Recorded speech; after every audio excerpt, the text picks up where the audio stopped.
Welcome back students. अब हम करेंगे तरंगें जो हैं वो कितने प्रकार की होती हैं, काइंड और टाइप ऑफ वेव्स। तो तरंगें जो हैं वो 7 प्रकार की मुख्य तरंगें जो हैं बताई गई हैं। पहला है दोलन तरंग और वेव्स ऑफ ओसिलेशन। तो दोलन तरंग जो हैं वो तरंगें या वो लहरें हैं जो अधिक गहराई वाले वातोर्मी क्षेत्र में उत्पन्न होती हैं।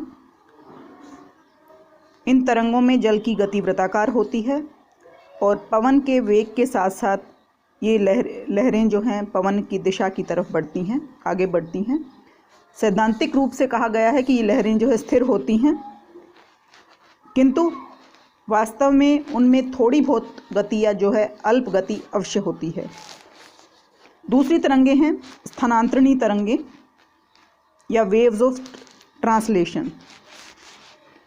इन तरंगों में जल की गति पहले वाली जो तरंगें हैं दोलन तरंगें उनसे अलग होती हैं।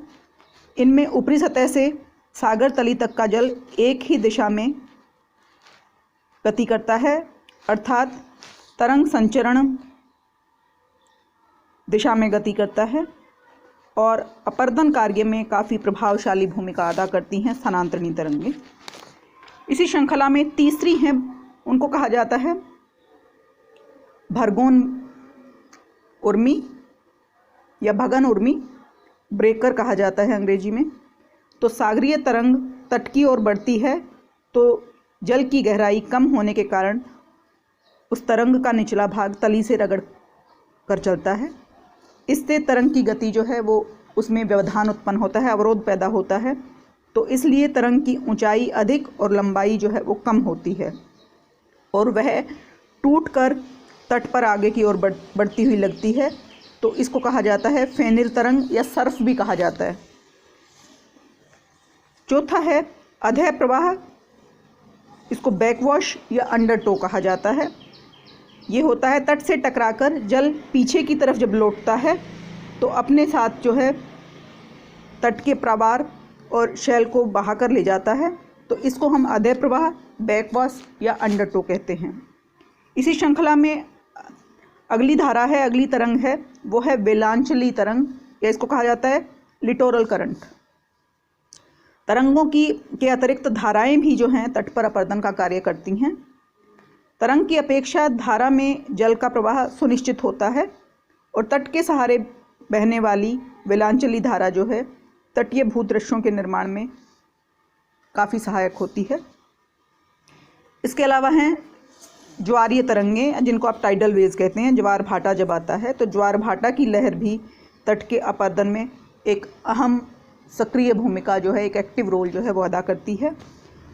अगली हैं सुनामी। सुनामी नाम से आप परिचित हैं, पर ये होता क्या है?